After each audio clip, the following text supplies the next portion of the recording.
ရွက်စိတ်တေးသေးလေးပေမဲ့အံ့ဩဖို့ကောင်းတဲ့တရဝါမင်္ဂလာပါသူငယ်ချင်းတို့ရေ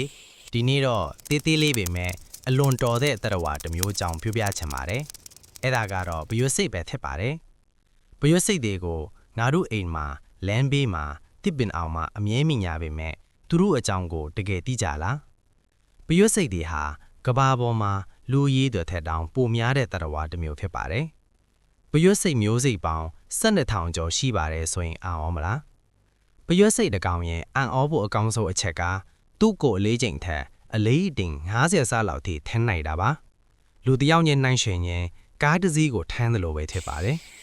ဘရွက်စိတ်တွေဟာတယောက်တည်းမနေလို့အဖွဲ့အစည်းနဲ့နေထိုင်တတ်ကြပါတယ်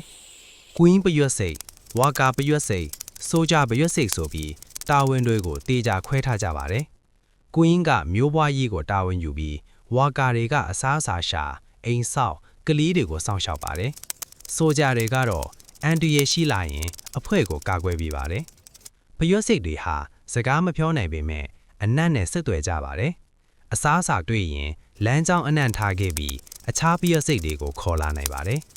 ဒါကြောင့်ပဲဘရွက်စိတ်တစ်ကောင်ကိုအစာပေါ်မှာတွေ့ရင်မကြခင်မှာအုပ်စုလိုက်ရောက်လာတာပါနောက်ထပ်စိတ်ဝင်စားစရာကဘရွက်စိတ်တွေဟာမပြင်းလိတတ်တဲ့တရဝါဖြစ်ပါတယ်မိုးလေဝသမကောင်းခင်အစားအစာစုဆောင်းထားတတ်တာကငါတို့လူသားတွေပါတင်ယူတင်တဲ့အလေးချင်းတစ်ခုပဲဖြစ်ပါတယ်